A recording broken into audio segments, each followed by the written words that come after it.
Hey, Aiden here, and today I want to do a bit of a deep dive on the power of lead flows and exactly what they do and how they can benefit your organization and why if you're not using lead flows, then you are falling behind. So, simply put, lead flows are going to and are replacing salespeople, hands down.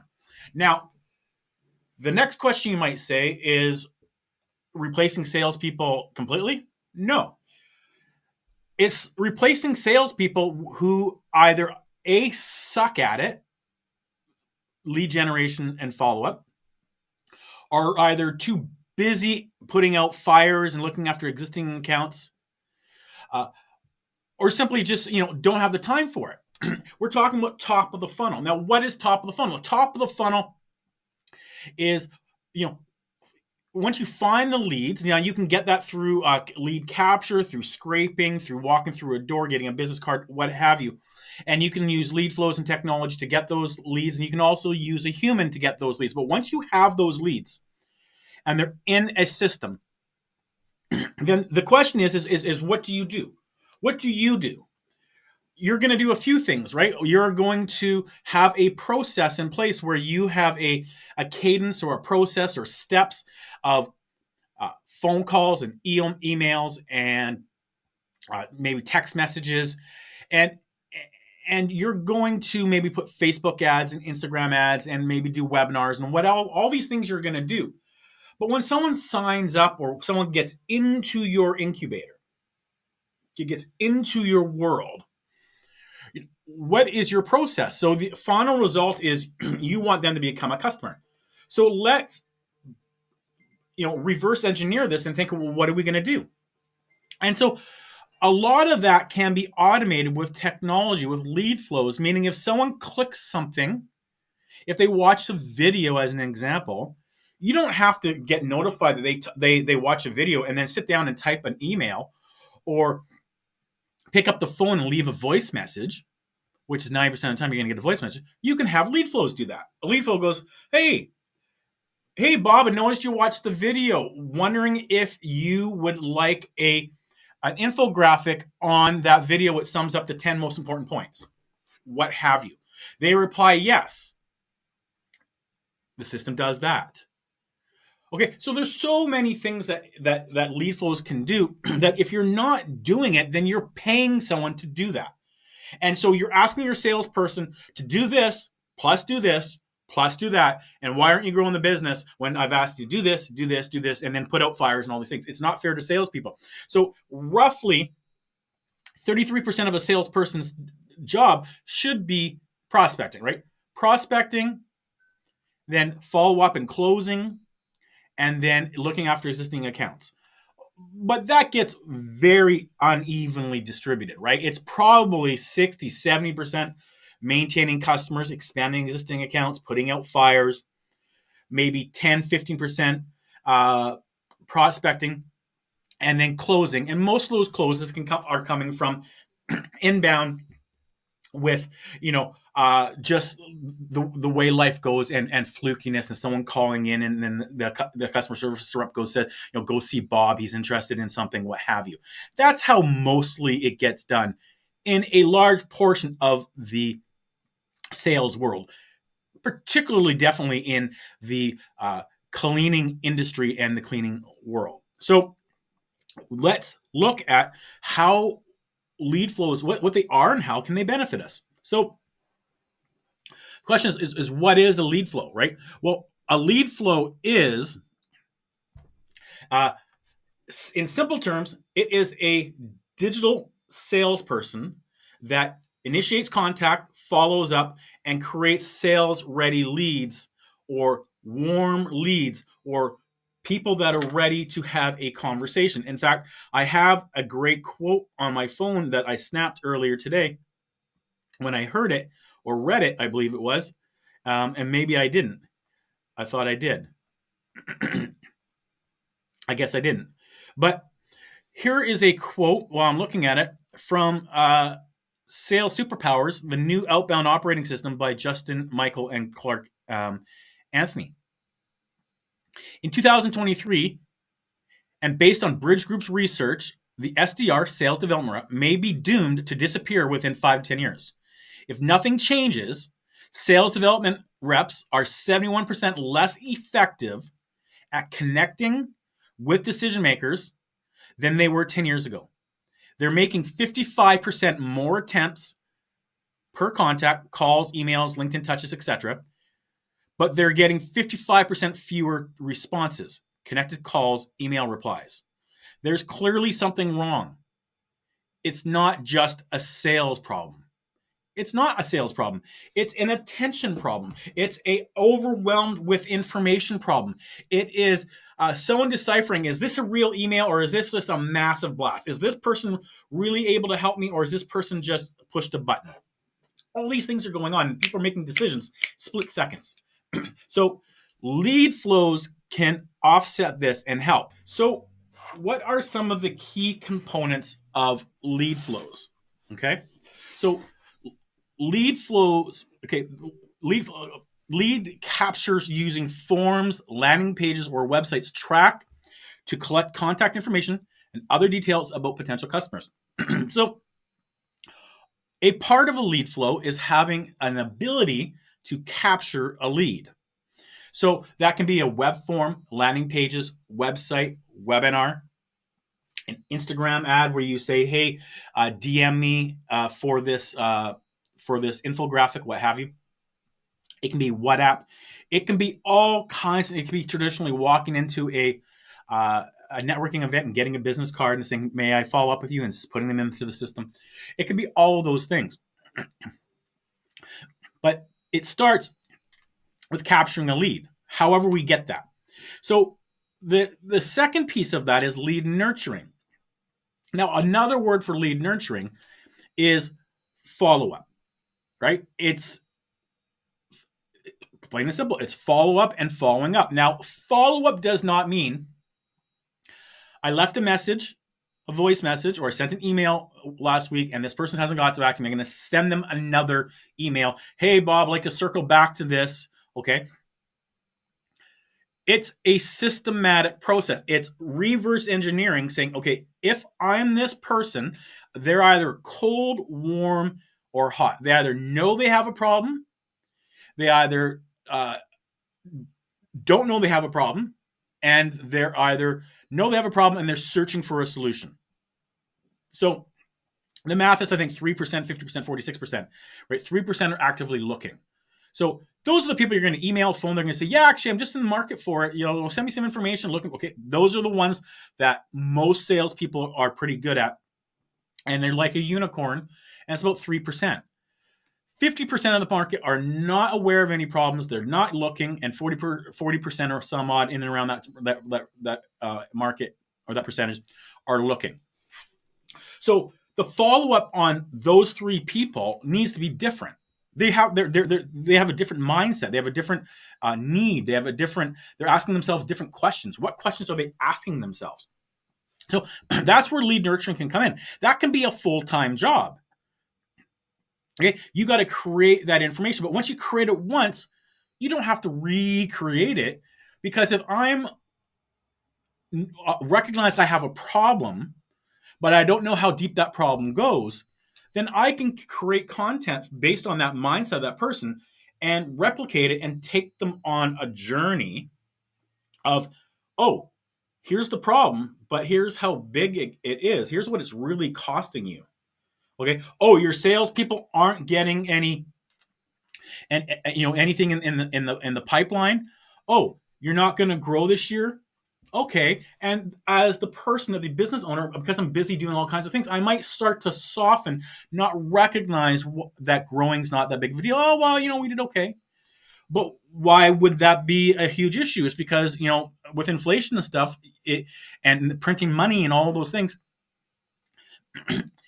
you start to lose. If you don't grow for 3 years, you've really lost on average somewhere between 7 to 10% profit. You start discounting your prices to be more competitive. You need to increase sales by X amount just to offset that lost margin. So there's all these things that we can start to identify and teach people, our customers, about. So a key component of lead flows is lead nurture. Now, another key component of lead flows is lead scoring. Now, lead scoring is a great way to identify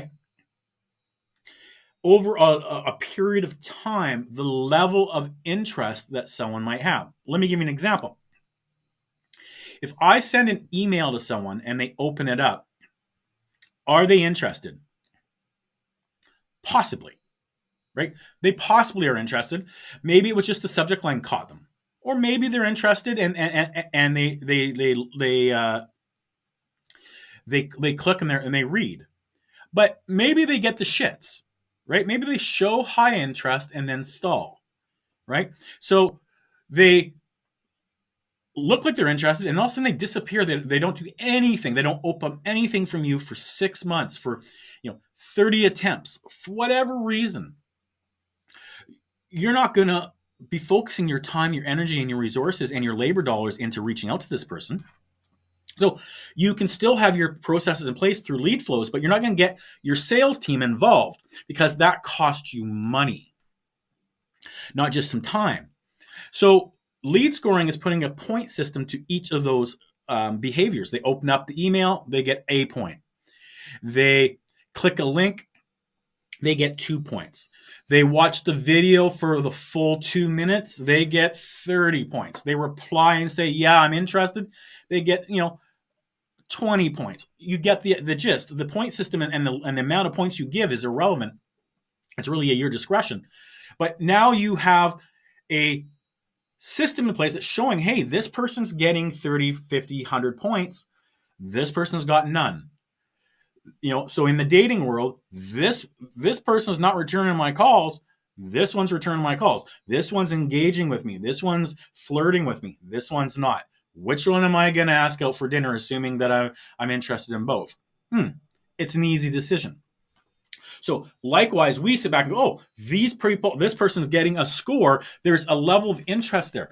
So we now know that if we get sales involved, they're not wasting time, right? They're reaching out to someone, and that person's probably going to say, yes, I'm familiar. I've been reading your articles, what have you. Some people are going to say, no, don't know anything, don't remember anything. And maybe that's a lie, and maybe they're, or maybe it's true. They just don't think and remember. But the majority of people are going to go, yeah, actually, yeah. Or you call and say, Bob, I noticed you opened up the article on XYZ, right? But there's a level there. It's, this is Aiden calling from Clean Pro. Oh yeah, right. I noticed you opened up the article. It's a gateway. Or even if you leave a message, just wanted to follow up on the article I sent you. Blah, blah, blah, call me back. Right. But there's a level of interest. There's a level of the law of familiarity, as Jeb Blunt calls it in fanatical prospecting. So lead scoring is a great component.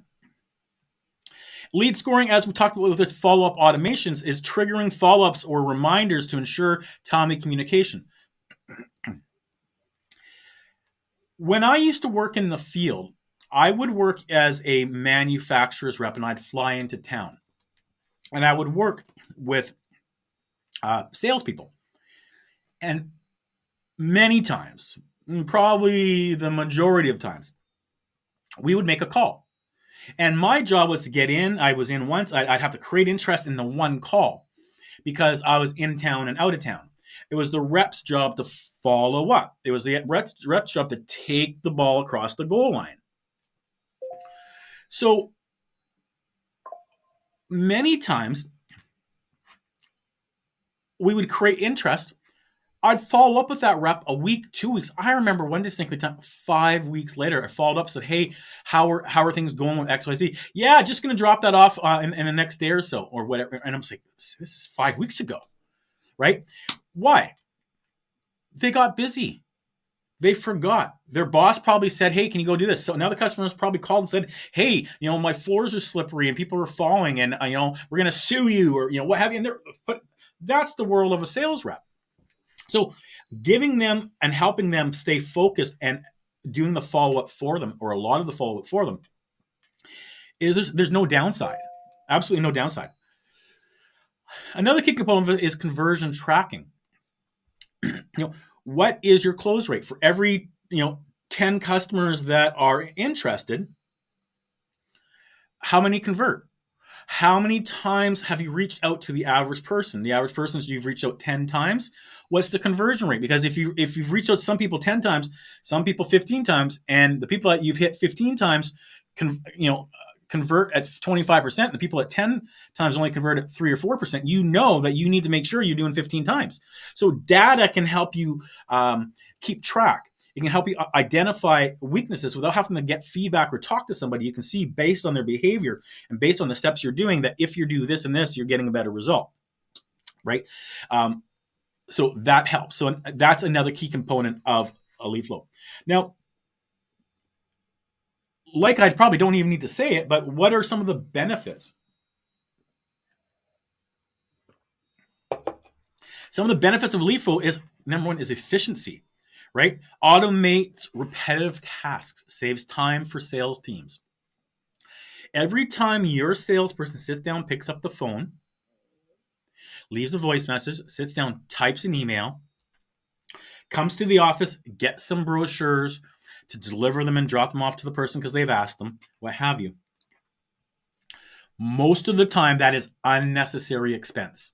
If you're paying a sales rep, let's say $75,000 a year, and $25,000 of that is for prospecting, $25,000 for that is closing, follow-up closing, and $25,000 of that is for maintaining accounts and expanding existing accounts. So you break it up into those three sectors. You're paying $25,000 a year just for the person to follow up. Can you help them do that and help them allocate that time to more prospecting or expanding these accounts? You don't need them to come to the office to get brochures, to drop off the brochures when the customer asks. And you don't need him or her to pick up the phone, call customer service, say, hey, can you email a brochure to Bob or Sue? That's not necessary. They can do that on their phones, or boom, you have the system already in place with lead flows and automating repetitive tasks.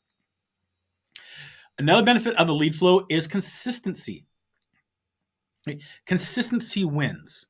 Ensure every lead receives a timely and professional response. And when you have lead flows in place, when you utilize technology, then what's happening is those lead flows, you're utilizing technology to help your sales person. You're utilizing the ability to reduce time, to take time out of the equation, right? Because if we take time out of the equation, then we get more done logically, right? So consistency is key. Scalability. If I can take time out of the equation, if I can do things faster, I can scale faster. Allows businesses to manage large volumes of leads without additional staff. Right? If we can automate processes where an automation goes off to somebody and it says, hey, Bob, I shot this video for you. I was looking at your website here, and there's some things that I'd like to talk to you about that I can help you improve upon. Okay, lead flows and technology can now do that, where the technology will automatically say the person's voice. So you make one video, say, hey there, and technology replaces the word there and puts in Bob, Sue, Billy, whatever, right? And behind you is a blank screen, but in the technology, you've put the URL. So the lead flow, the technology reads the website of your prospect, puts it behind you in the video, and sends it off. And so you are making personalized videos to somebody. Now imagine what that would mean if you are in the improvement business of websites. Imagine you going, hey, Aiden, and I see my website behind it, and I say, looking at your website here, I see some great things, but I see a few things that we could probably do to help you improve your conversion rates.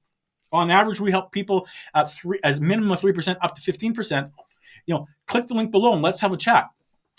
That's personalized. Do you think you're going to get a better response than sending a text message, as an example? Of course. So these are things, the ways you can scale and scalability. Include conversion rates, right? We talked about that. Nurture leads with relevant content, increasing likelihood of conversion, right? So if someone doesn't watch a video, they open up the email, but they don't watch the video, Why would you send them more information about that video? However, if they watch the video, you can put a lead flow in place and say, okay, in 3 minutes from the time they watch that video, send, or a day from now, send, or 2 days from now, whatever you want, whatever you makes sense for you and your prospects. That's the goal. So you can have that in place. And then as that person gets their lead scoring, you can now get a human involved, or you can put a lead flow and say, hey, Bob, would you be open to a meeting? Here's my schedule. And it's all automated. Customer thinks it's you. You click your schedule. They book a meeting. Now you're having a warm conversation.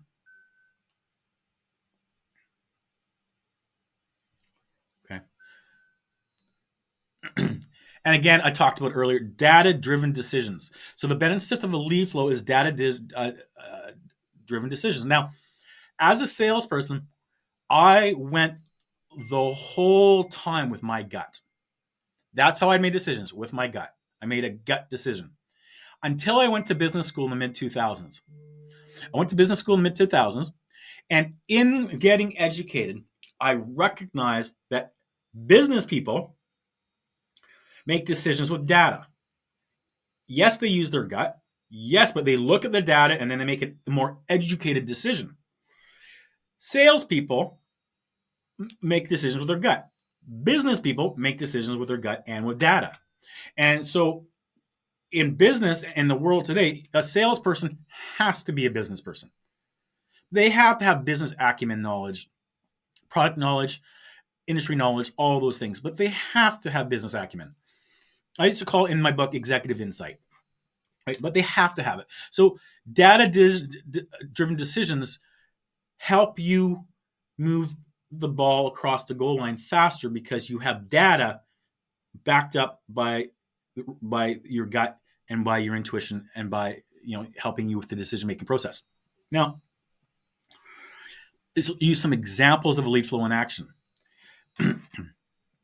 A potential customer visits your website and fills out a form to download a free guide. You don't need anyone for that. Do you have a free guide on your website? Most commercial cleaning companies, if they have anything on their website, they have a tab that says contact us here, or some have, get a free quote, click here and we'll give you a quote based on what you want. Okay. All of which, the odds of the person coming back to your website again is slim to none. We're not Amazon, right? We're not going back all the time to buy things. So they come to your website, capture their information, give them something for free, give them the 10 steps guide to what to look for in hiring a commercial cleaning company. Whatever, have a guide, a free guide. Don't let your website be a brochure. Let your website be a lead generation, lead capture opportunity. Another example is a lead's information is automatically entered into your CRM. So as an example, you can have a chat box on your website. You can have a chat bot. You can have an automatic AI conversion bot. When someone calls your business, misses the call, they call you back right away or texts you back right away, says, hey, missed your call. Hey, this is Aiden with LeadFlow, missed your call. Who am I speaking to here? And they fill out Bob. Boom, you catch a Bob. You already have their phone number, now you have their name. Bob, what is the best email to get you at? Aiden at Gmail. Boom. You have this information. Now you have a missed call has now turned into a lead, and the lead now has their phone number, their name, and their email. Now they've called you for a reason. You pick up the phone and obviously can call them, but if they get the shits, show high interest in installs, you have that information. Okay. You can also have the bot say, hey, do you want to book a meeting? Want to book a time for us to call you back? Okay. So once someone calls your business, you get back to them within 5 minutes, the level of conversion is something like 350% more higher. So that's just an example of lead flows in action. The system sends a thank you email and schedules follow-up emails with additional resources. As we talked about, that's what a lead flow is. That's what LeadFlows can do. LeadFlows can do the work that salespeople have normally done. And if you ask a salesperson to have to go and type a thank you email, phone or follow up to try to book a meeting, send brochures or email brochures or whatever, that is time that they have done. Let's say it takes 5 minutes. However, they're coming to the office, they're sitting down, they're chatting, they're grabbing a coffee, they're doing these things that humans do. Nothing wrong with that, but it's time. Let's take time out of the equation. Let's allow them more time to be face-to-face, belly-to-belly in front of a customer having a conversation. What we want for salespeople is them to have conversations. Interested conversations. The more conversations you can have and the better their skills are at asking questions in conversations and leading the customer once you have them to a logical conclusion, the more you're going to close. So you get the conversation, then what do you have in place and what skill sets do you have to help them take the ball across the goal line? LeadFlows are going to take you to the 10-yard line. Now we need salespeople to take the ball across the goal line. So LeadFlows in action. Based on leads, engagement, opening emails, clicking links, they are scored and moved to a different stage of the sales funnel. When a lead shows high engagement, a notification is sent to the salesperson for a direct follow-up call. So one of the things that we like to do is, I call it rack the shotgun. I learned from Perry Marshall in 80-20, but rack the shotgun is finding out who knows and is interested about guns. So the analogy he gives is, he walks into a bar, or someone walks into a bar, it's dark, it's dingy, it's music's blasting, people are dancing on the stage, what have you, and a guy underneath the table racks a shotgun. Most people are engaged, drinking, whatever, doing their thing, and don't notice it, but a few people look. Those are the people that, oh, okay, these people are your people. They responded to racking the shotgun. Or you go to play a game of poker and you sit at the table and you say something, whatever, and you notice who notices and who doesn't. The ones that don't notice and don't know what you're doing are the people you want to play against. You don't want to play against the people that do. So rocking the shotgun in this thing is, you send one calculated signal, somebody responds, they open, they click, what have you. The rest don't. We focus on them and we get to them later. We have a system for them. But these people didn't respond to rocking the shotgun. They don't have a bleeding neck right now. They don't have a pain. They're unaware. Maybe that email helped them slowly get aware, but it's these people. So segment these people, have a system for them, and then have sales get involved at the right time based on the prospect's behavior. So LeadFlows are a powerful tool for businesses looking to optimize their sales and marketing efforts, especially in industries like commercial cleaning, where timely and consistent follow-up is critical. We all do business with people we know, like, and trust. Nobody, by a few, nobody likes a booty call. They don't feel respected.